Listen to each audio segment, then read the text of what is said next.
Hello. Welcome to ShePropTalk. I'm Beverly from Down in Creative Studios, and today I have with me again the wonderful AbbyCat Cosplay. And today is a very special episode. We're answering questions that were placed on the SheProp community forum that you were wanting to know about sewing. Yes, and quite frankly, Abby's going to be answering most of these questions because I am still very much a beginner. No matter what anyone says, I still feel like I have a lot to learn, especially with some of these questions that some of the ladies posted that they want to have answered. I was like, oh, I've got to look that up. I don't even know what that is.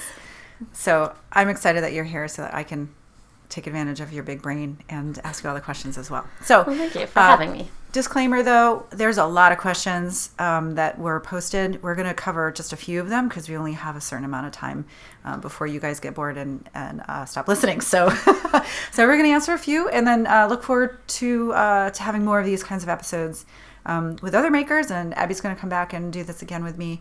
So definitely look forward to that. So, cool. All right. I didn't know I was going to come back until just now. So well, yes. Okay. I'm volunteering you. You're voluntolding me. I'm voluntolding you. Yes. Okay. I don't mind. It's fine. I'll do it. Mandatory volunteering. There's like some word for that, which I thought was hilarious, but not today. Yay! All right, let's get started. So, what's first on our question list? The first question was, how do you get machines to stop eating your fabric? Yes. And yes. I actually have a trick. This is because when I started sewing, I actually started as a quilter and not as a clothing maker or a costume maker. And in quilting, they call it chaining. And what you do is you take your piece and you feed it through, and you don't cut your thread. You just take the next piece and feed it through straight after in a big long chain. Works great when it comes to quilting. Yeah. What you do when you're quilting and you're chaining is you actually use a little chunk of scrap fabric, and when you get to the end of your chain, you just feed that little chunk in, and you leave it there under the pressure foot. And then when you start again, you sew through that little chunk, and then you start sewing your piece. So what this does is it means that your thread is already engaged, so you don't have that big long chain, so you actually save thread this way. And also when you are oftentimes when your machine eats your fabric, it's because it catches the tip of it into the little hole. Okay. I don't know the technical term. We'll call it a little hole. You know what I'm talking about. We all know what hole you're talking about, Abby. But it makes it so that you can kind of pull on your little chunk of fabric a little bit, and so it keeps the momentum going, and you don't get your tip stuck in the little hole. That's a great tip. Sorry, I'm putting my sweatshirt back on. No, it's okay. It's kind what of I can do is I can videotape myself doing this. Okay. And then we can share that. Because it's really easy. You can just take a scrap right out of your garbage can and just like leave it, which I've done before. Oh yeah, I've gone dumpster diving in my own trash for scraps. Also make great hankies. Yeah. Yes. Oh my gosh. So funny. But so it's just a really quick and easy thing. I'm sure there are people who know much more about sewing machines that can give you a more technical way of doing that. But because it just keeps that momentum going, it doesn't let your needle just poke your fabric down into that hole. And you still want to do a back stitch and then keep going. Like you don't do, because you're going to need to have that reinforced. You're just going to be snipping the ends, or just you're just cutting the little bit of thread between your spacer piece and what you're actually sewing. That's a really great tip. And you can just reuse that little square of fabric until it's solid thread. Yeah. And sometimes I, at the ends of whatever I'm sewing, if I do a back stitch, it'll get like all clumped up inside. So how do you fix that? Do you know what I'm talking about? Like it just becomes like a big ball, and then I've got to like wrestle with the fabric to get it out of my machine. Yes. There's a solution for that. It's an alternative to a back stitch. Mm-hmm. It's not my preferred method because I find that this way kind of interferes with my rhythm. But instead of back stitching, you can also go to the end of your whatever you're sewing and turn your stitch length down to just 1 or half. Oh, okay. So just at the end, it's just these teeny tiny little stitches, and those aren't going to come out, but you don't have that like clumped up stitch ball of thread getting stuck in there. That's a great tip. So you can just tighten that stitch, or not tighten it, shorten it a lot. I like that. On my machine, I have a feature where you can and again, I'm really sorry, you guys, I don't have technical terms. I'm learning. So, but I can set it so that it'll just stay in place, and I'll just do a couple of stitches with the needle right in place. So I can do that at the end of a dart, or I can do that at the end of a tricky material, so I don't have to go back, which helped me out a lot with the vinyl that I was sewing for Wasp, and also some of the other materials. But then I still found that sometimes the thread would get all gummed up underneath, and I don't know why that was happening, but and I honestly don't have an easy solution for that, because there can be a lot of different reasons. One of them is not having your sewing machine serviced in a timely manner. Yeah, so my machines were kind of new machines, but after that project, I definitely need to get it serviced. Actually, I don't know that we have that on our list, but can I ask you about that? How often should you be servicing your machine? I try to service my machine at least once a year. Okay. Depending on how much you sew and what you're sewing on, you could need it more than that. Okay. So if you're using fabrics that create a lot of fuzz, like fleeces or furry fabrics or cuddle fabrics, then you may want a good cleaning out earlier than that. Or if you just sew a lot, you may want it cleaned out earlier than that. But at least once a year. In our area, Montevilla Sewing Center is where I go. They're fantastic and very reasonably priced. I have no resources for anywhere other than Portland. Yeah. Sorry about that. How much does it cost there? About $120. Okay. But if you think about it, that's less than a new sewing machine. Yeah. And on these expensive sewing machines, you really want to maintain it so that it stays your friend. And then the last thing you want is for your machine to start acting up, and then you ruin that material that you spent $120 on. Yes, exactly. And my machine isn't even that expensive. I've had my machine for a good 20 years or so, and I spent less than $300 on it when I originally bought it. Oh my God. Because I was poor and in high school. Yeah. But if you take care of it, something like a $300 machine is going to last a very long time. And some of that you can do yourself. You can oil your machine yourself. You can take the plates off and dust it out, and you can do those things yourself, and that kind of maintenance will keep it going. I always know that I need to get my machine serviced when my zigzag starts being weird. Oh, interesting. Okay. I don't know if that's across the board, but that's with my machine. If my zigzag starts skipping stitches, then it's time. Interesting. I really put my two machines through the ringer with Wasp because I was sewing through a lot of multiple layers of thick fabrics, vinyls. I was top stitching a ton. I was doing crazy stuff with the different zipper foots and doing weird things. So I think I probably need to bring them both in because occasionally one would not act correctly, or it would start skipping stitches. Yeah. And then I'd be like, you know what? F this. I'm gonna move on to the other machine that I have set up. So I had both of my machines set up so that if one started acting up, I would move on to the other one, just because I didn't have time to bring my machine. Yeah. So I'm gonna go do that. At least start with one for $120, and then maybe in a few months get the other one done as I replenish my bank account. And I absolutely know that sometimes letting them out of your sight for a while can be hard, especially if you sew all the time. Yeah. I have had an experience where my machine broke a week before Comic-Con. Oh. And broke. And it was a 3-day weekend, so my Montevilla Sewing Center was closed. Oh. And I had to call my mom crying and tell her that I was coming over. Give me your machine. And she's like, was this last year? No, this was, I think I was working on my Queen of Hearts. Oh, okay. So yeah, that would have been a couple years ago. Somebody was looking for a machine. I was like, you can come over and borrow mine. I'm not using it right now. Anyway. I needed a satin stitch. I needed to borrow somebody's satin stitch because my machine doesn't do it. Because I spent $300 20 years ago on it. Yeah. It's not fancy. Oh. Yeah, you can spend a lot of money on machines, but you don't have to. You don't. Just get it serviced. Because you get it serviced. Yeah. It's worth it. Yeah. And they have these fancy things called sewing machine feet, which are fantastic. All right. So that was actually the next element. Yeah, let's talk about this. So I think I mentioned in a prior podcast, or in the one that I just posted probably, that Abby is my sewing guru. Heather is as well. Heather Robb from the Feathered Heart Cosplay and Props. Anytime, especially when I was making Wasp, I had a lot of questions like, what kind of foot do I use for this? And what's a zipper foot? And what the heck is this? So I learned a lot with this machine. It is okay to ask questions. I have yet to run into someone that won't help me like immensely with sewing questions, especially when it comes to sewing feet. Also at the Montevilla Center or any sewing center, all I had to do was just tell them what I was sewing, and then they were like, yeah, this is what you need. Yeah, they're happy to sell you stuff because usually those feet are kind of expensive sometimes.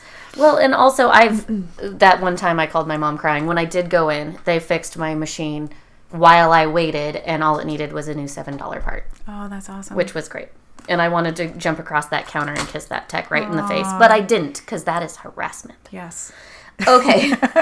Okay, so some of the most popular sewing machine feet that get used a lot, especially in cosplay, this is one of them. This is called a walker foot. It looks really big, but what it does is it essentially helps really thick, bulky fabric get fed through your machine easily. Now, you can use it on anything. You don't have to use it on bulky fabric. I know some people just never take this foot off if they can help it. But, for example, with this guy, this jacket is made out of... Okay, just a minute. So for people that are listening, there we go. This is the Wicked Witch. This is my steampunk Wicked Witch jacket, which was made out of fabric that was not intended for clothing use. And there are several points here where I have multiple layers of this, and then you have another little tab sewn on, so you've got multiple layers on multiple layers of stuff that's not intended for fabric. And this is a vinyl we're talking about. Vinyl. Yeah. Layered with another vinyl, so with more vinyl in between it. Yeah. So it gets really bulky really fast. And getting this through a machine easily, it can chew up your fabric, or it just doesn't go anywhere, or your needle breaks. Stuck. Yeah. It just gums it all up. These walker feet really help with that. Mm-hmm. They're a little bit of, they're kind of noisy, but when you attach it, essentially it just adds another little piece of walker feet, except on the top. Okay, so in your sewing machine, you've got like the feed dogs on the bottom. Yes. And those are the things that kind of like push the fabric through.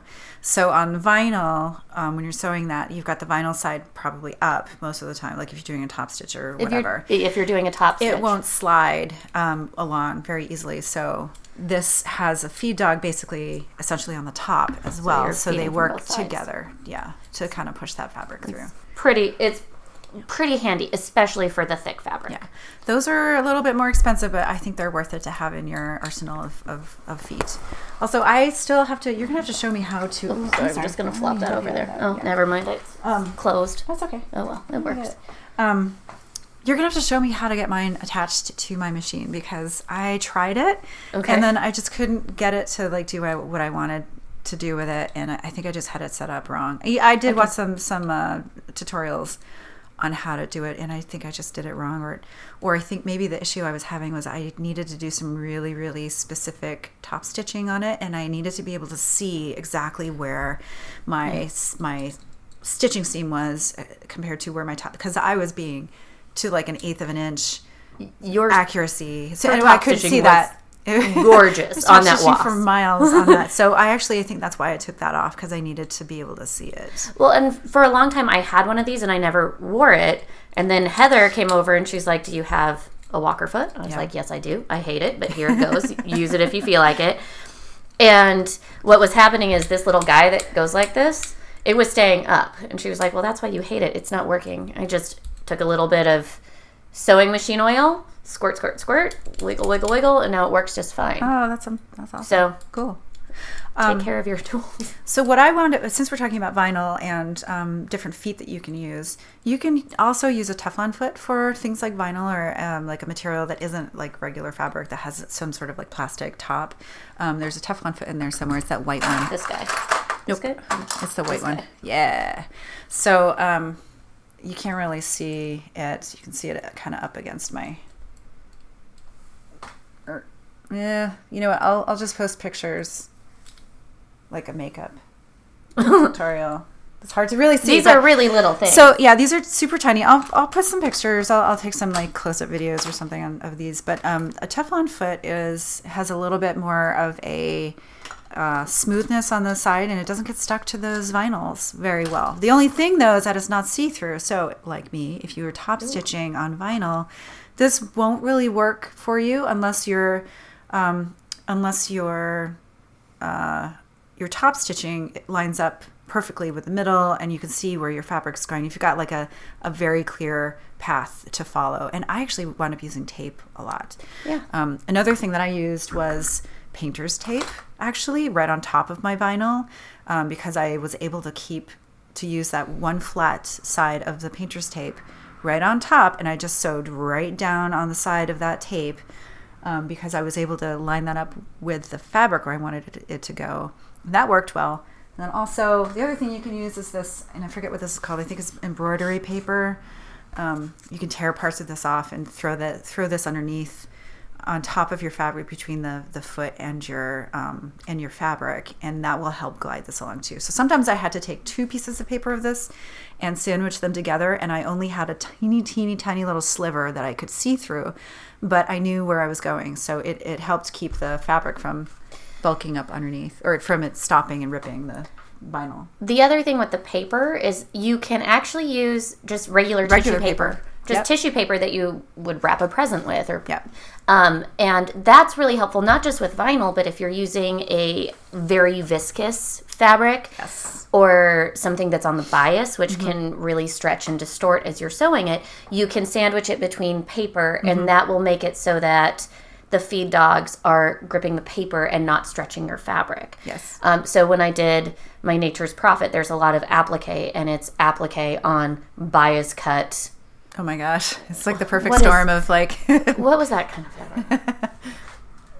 Oh, well. It's very viscous, very slippery. Slippery. It was not going to keep its shape, but you can sandwich tissue paper, do your stitches, do your satin stitches, and then just pull the tissue paper right out. Yeah. I think the only time that wouldn't work is if you're doing like a zigzag that is like a really tight zigzag, because then you might wind up tearing or like loosening up the zigzag stitching as you're trying to tear the tape off or the paper off. Well, I've run into issues with that. That's thicker, but with actual tissue paper, that just right. Because actually, when you do a satin stitch with tissue paper, you are actually kind of cutting the paper as you go. Oh, and so perforates it along the way. Yeah, and then it just tears right off. There's also dissolvable paper, like in what's it called? It's what you use for embroidery, or like if you're sewing something, like it's like it's for structure. So it will dissolve. I've seen it in the store.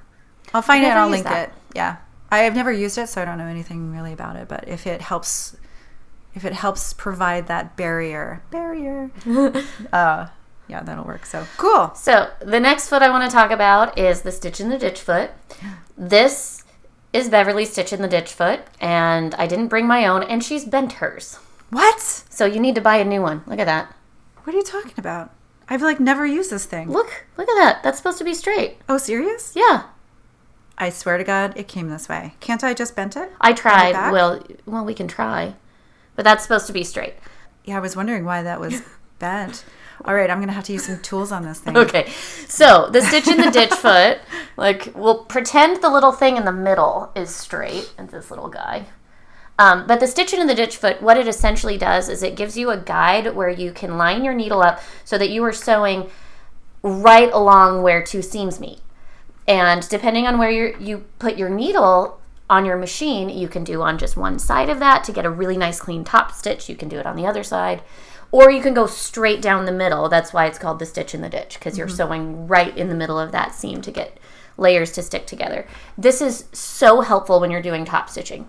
There's another one that's actually usually used for quilters called a 1/4 inch seam. I think I have one of those in there. It's that big long one. What big one? It's like a clear one. This guy? This one, I think. This doesn't look like the one I use. No. This is different than the one I use. Okay, well then never mind. So the one I use essentially still has the little metal piece, except it's on the edge. Oh, and so you can use that to get a nice, clean, even top stitch as well, because it gives you that guide that you can follow. You can get this little metal piece right in that seam. That's awesome. Then just sew it right along. Cool. It's really great. So those are great tips for top stitching. And then the last one that I think I want to go over that gets used a lot is a buttonhole foot. Now, the buttonhole foot only works if you have the setting on your machine. It's not going to work on every machine. Mm-hmm. But if you've ever tried to sew a buttonhole without this, you know how hard that is. It's miserable. Nobody likes doing it. No. And so if you're like me and the first experience doing buttonholes was on a machine that didn't have that setting, then I avoided putting buttons in anything. I don't know, you I think did the same thing. Oh yeah, no, and I come from the school of thought where you do zigzags, zigzag stitch and then longer stitch and then go backwards or whatever. and you have to tighten your zigzag stitch and then lengthen your, it's not fun at all. If you have a machine that has a buttonhole stitch, use it. It's not hard to use, and if you've been burned by trying to just power through buttonholes on your own, you're going to be happy that you tried this because it's so much easier. Oh, for sure. And definitely, like, if you are experimenting with these new feet, do it on scrap fabric. Try to do it on fabric that is going to be similar to what you're going to be using it for, or using it with. Like, if you're going to be doing it on vinyl, grab those scraps out of the trash and put them in your machine. and test it out first before you start doing it, because I didn't know that thing was bent. Yeah, that thing is super bent. It's not supposed to look like that. Oh, interesting.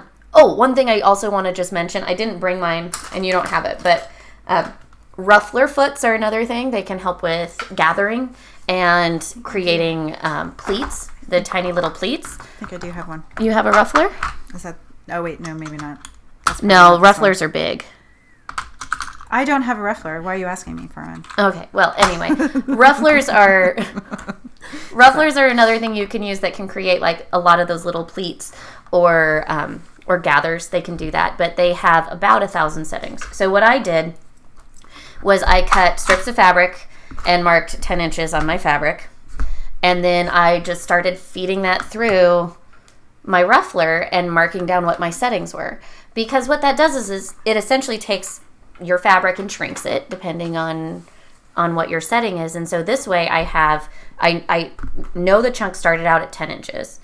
I can measure how much it's at now, and I know what that setting is. So if I know I need to get 30 inches of fabric gathered into a 10-inch space, I know I have to find the setting that reduces things by 2. That's a great point. And I keep it in a little baggie. Have a little cheat sheet. Yeah. I know we had talked about, somebody had posted, I think it was Mia, posted a cheat sheet that she uses for needles and like what needles to use for which fabrics.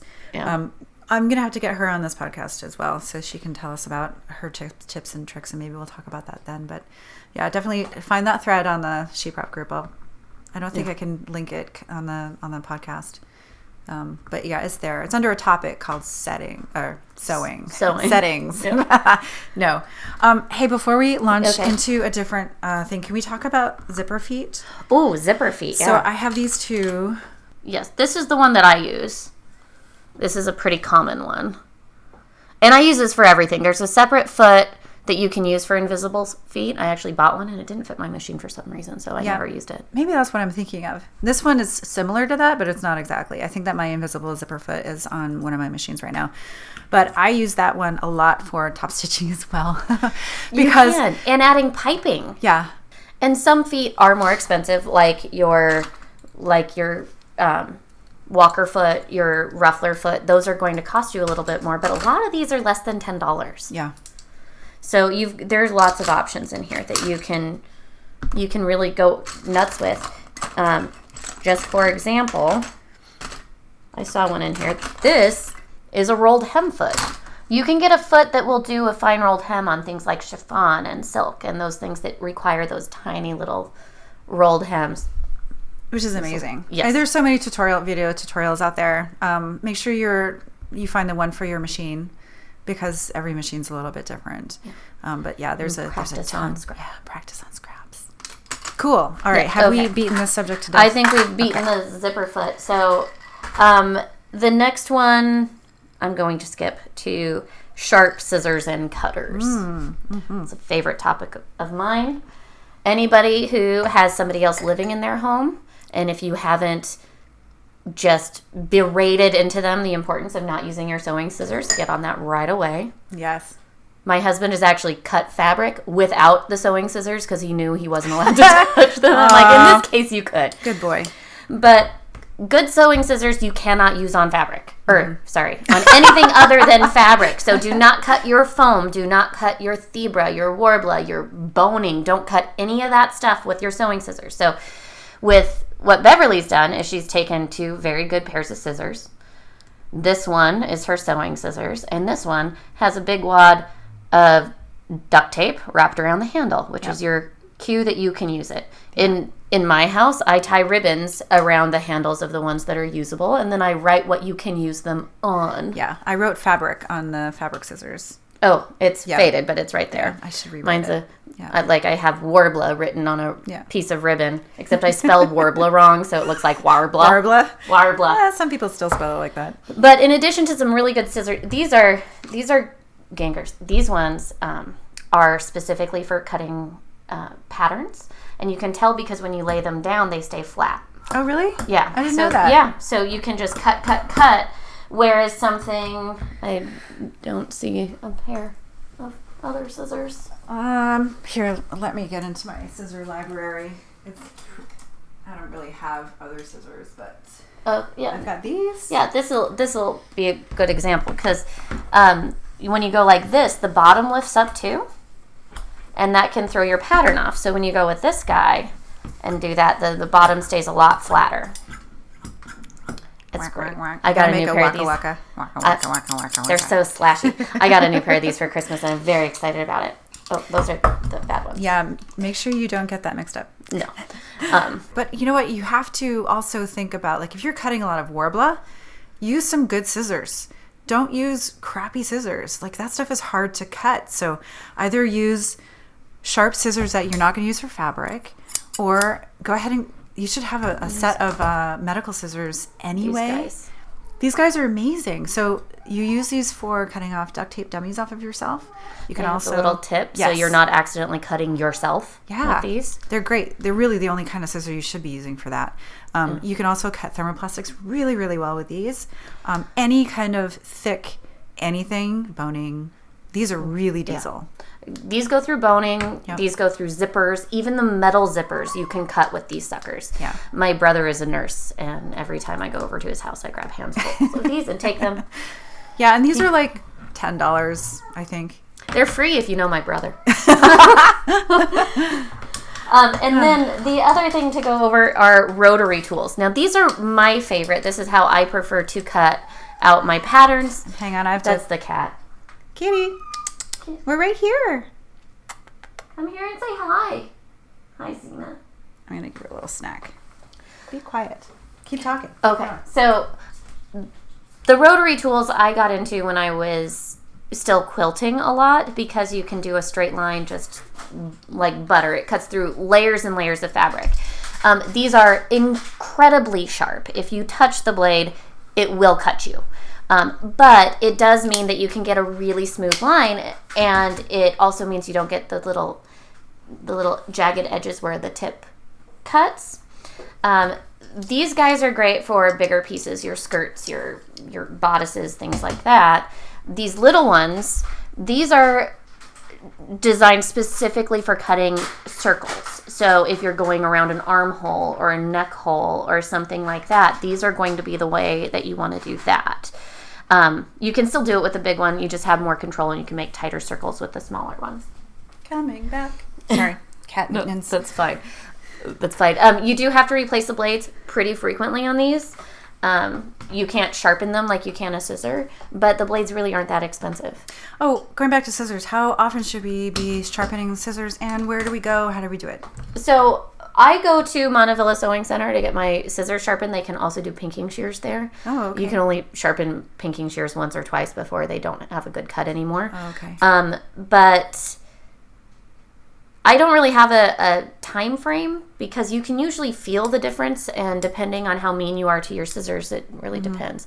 You do need to trim or sharpen your warbless scissors a lot. I gotta sharpen. I got a trip to Mount Villa coming pretty soon. And eventually you will lose the tip because that gets sharpened off, and so it doesn't cut to the tip all the way, which is actually not a bad thing. When you're cutting with scissors, you're going to get a much smoother cut if you don't cut all the way. Yeah. If you leave it just right there before you do the next snip. So about like half an inch. Yeah, I mean, just don't go quite to the tip because that's how you're going to get those little jagged points where you can clearly see the scissor cuts. Oh, just interesting. Leave it just a little bit. Scissor cutting techniques. You heard it here. You heard it here first. So those are scissors. I love scissors. They're so much fun. It's so nice to have a nice pair of scissors. They make the best noise. They really do. Slashy. Slashy. Yeah. Yeah, it is nice. I keep my fabric scissors kind of hidden away from the rest of the fam. I love them dearly, but I would stab them with those scissors if they use them for anything else. I had flat out come into my studio to find my husband cutting foam with a pair of my good scissors, and I was like, those aren't for you. Did you slap them out of his hands? Yeah.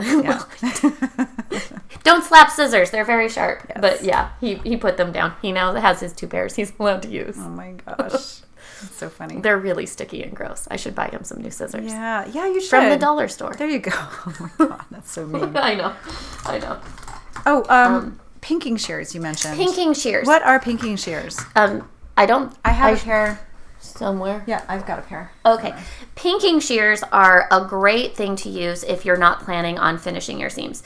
So if you're not going to do a French seam, or if you're not planning on double stitching, or I don't know where they are, serging or anything, pinking shears are the ones that have the zigzag edge. The reason you would use these is because it prevents fraying. So if you use the pinking shears to cut out your patterns, and then you can wash your garment and here we go. Yeah, watch your fingers. You can wash your garment. Here they are. They're kind of monsters.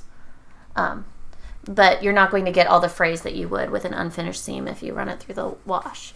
I don't use these very often because I compulsively finish all my seams, but this is a great tool if you don't want to do that. And a lot of people who cosplay don't because it's a costume. It's not something you're going to wear a lot or run through the wash a lot. Yeah. But these are really great. You have to be really careful with these though, because like I said, you can only sharpen them once or twice before they lose the ability to cut. Yeah. So be nice to them. Be very nice to these. And they're expensive. These are really expensive. I use them with my wasp to debulk some of the bulky seams that I had created with all of my layers of fabric, because I needed things to be flush, and I didn't want like a straight seam to be visible going down my leg. So I kind of broke up that straight seam by using the pinking shears on the edges to kind of mask that straight line. I mean, you can also do them in a lot of cases. If you're doing like a really full skirt, you can use this to cut away some of that gathered edge that can be really bulky.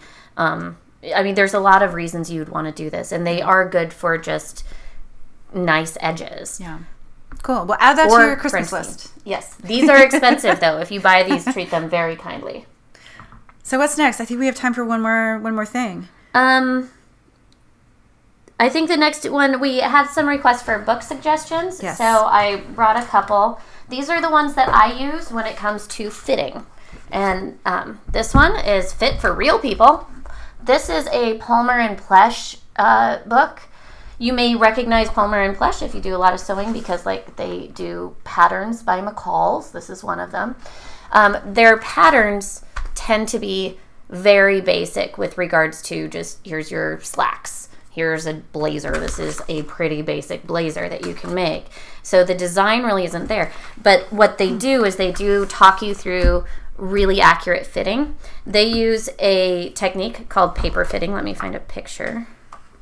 Meanwhile, I'm going to put my sweatshirt back on because I'm an old lady. So if you can see there, what they do is they essentially use the paper piece from the pattern and go through and pin it all together and show you where to add paper to expand your pattern or shrink the pattern so that you get the fit before you even cut fabric. This isn't my preferred technique.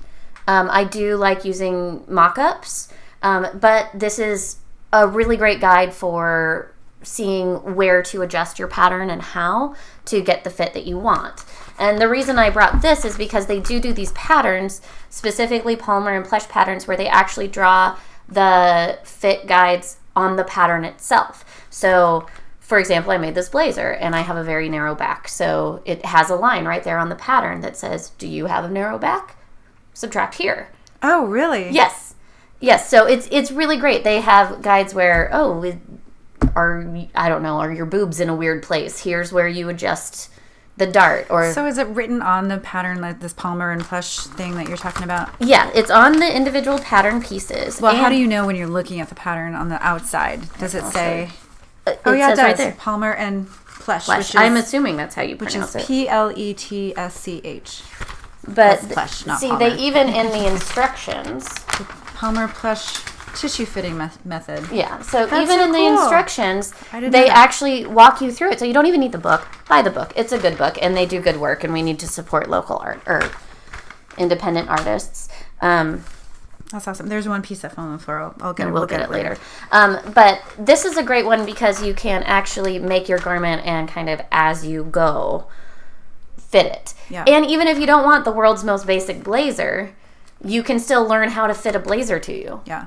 Or it's a great place to start if you have a pattern and you're trying to Frankenstein it. Yeah. I think that would be a good guide to have to make sure that it fits you. Yeah, and also, the best. Like, sometimes the basics, that gives you an opportunity to do some really interesting design stuff. I use this pattern to make my Slytherin blazer, which is very cool. My other book that I use is The Complete Photo Guide to Perfect Fitting. This uses more of my technique, which is mock-ups. It's based around doing muslin mock-ups. But if you want to learn things like if you put on your muslin and you have a pucker here or the seam isn't sitting right, it really talks about if you see a pucker in this place, what does that mean? Does that mean you need more room in the bust? Does that mean you need more room in the shoulder, less room in the shoulder? It walks you through what you see about your garment that's not fitting correctly and how to fix it. So that's one that I really like for that. That's awesome. I need this book. Awesome. Yeah, I'll put some links in the description for where to find this on the YouTube because I can't do it on the audio, the podcast version. So definitely come check out the YouTube for those links. This is really awesome. Looks like there's a lot in here. There's a lot. These are some. There's a lot to go through. But you can see here they are fitting the paper to the person. Also, these are really great because this is fit for real people, and it will show you a lineup of all of these people have a size 12 dress pattern, and none of them have the same body. Yeah. So we all are dealing with these fit issues. Yeah. And the more you sew, the more you're going to realize what kind of tweaks you need to make to patterns. I know, for example, like I said, I have a very narrow back. So that's always an adjustment I need to make. Mm-hmm. And so I can just go into a pattern knowing that that's something I need to plan for. Yeah, that's awesome. And I'm also short-waisted. I have to make everything petite because I'm not tall. Yeah. Well, thank you. That's something that was a big question on there. We're going to talk more about that on future podcasts. There's just no way that we can cover everything on one. But thank you so much. This has been really informative. Well, thank you for having me. Yeah, I like getting to go through these. Anytime I get to talk about sewing scissors and how sharp and fun they are to make the slashy noise, I will do it. Slashy.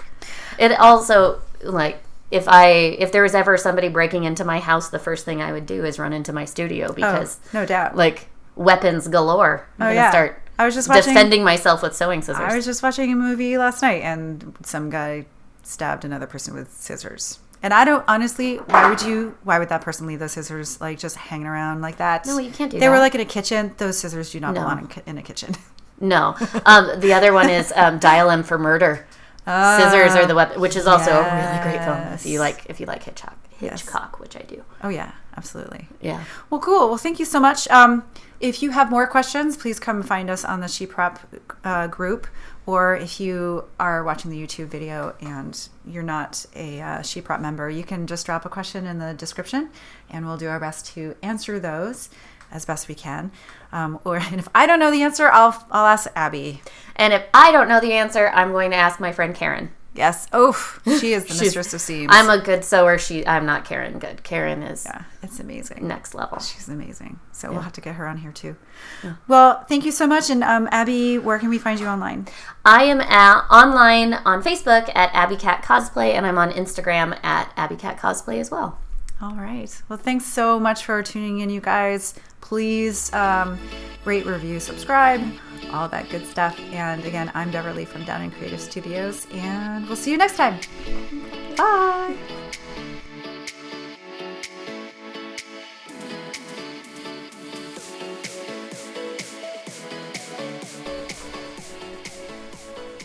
Oh my God. Let's make ugly faces. This is my husband's favorite one. Well, it's a